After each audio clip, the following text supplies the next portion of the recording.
അമ്മായി പഴയതൊന്നും മനസ്സിൽ വെക്കാതെ എന്റെ കല്യാണത്തിന് വരണം.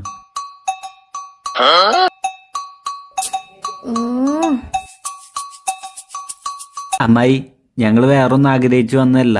അമ്മയും അമ്മായിയും തമ്മിൽ 1000 പ്രശ്നങ്ങളുണ്ടാവും. പക്ഷെ ഇപ്പൊ അമ്മയില്ല. തറവാട്ടിലെ കാരണവരിപ്പൊ അമ്മായിയല്ലേ. മോളെ, നിന്നോട് ഞാൻ പറഞ്ഞില്ലേ പെലോയിലൊഴിച്ച കക്കൂസ കഴുകാൻ?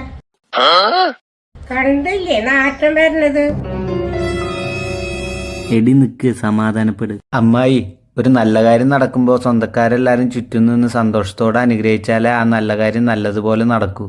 എനിക്ക് അമ്മായിയുടെ അനുഗ്രഹം വേണം. എന്നെ അനുഗ്രഹിക്കില്ലേ അമ്മായി?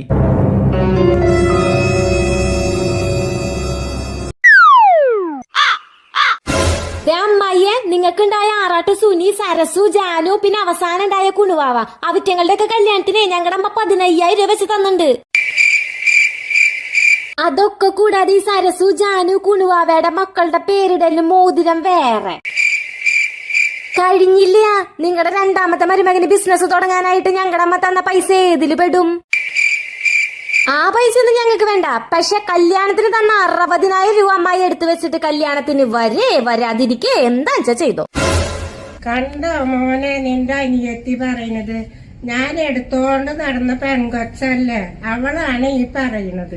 അമ്മായിയെ, എന്റെ കല്യാണത്തിന് കാശ് തരേണ്ടി വരുന്നു വിചാരിച്ചല്ല 6 മാസം മുന്നേ കൂട്ടി എന്റെ അമ്മയായി തല്ലൂടി നൈസായി സ്കൂട്ടായത്. ഞങ്ങൾ ഇതൊന്നും അറിയില്ല എന്ന് വിചാരിച്ചാ?